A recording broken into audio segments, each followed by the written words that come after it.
Uskrs je, pa bih htio da se poslužim tako reći poslovicom koju koristi moj dobri komšija kojeg ja zovem Crvić.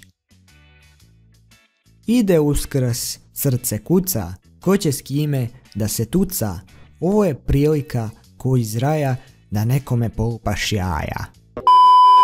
Sad recite da nije kreativan.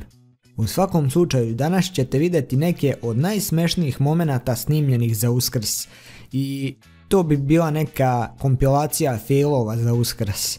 Ako vam se video svidi, opalite like i ne zaboravite da se pretplatite i kliknete zvonce.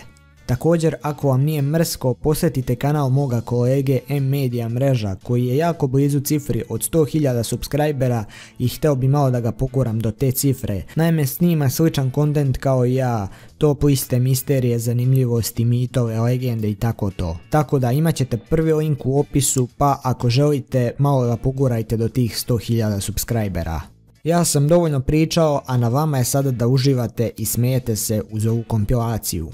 Uživajte i sretan Uskrs! Go Peter!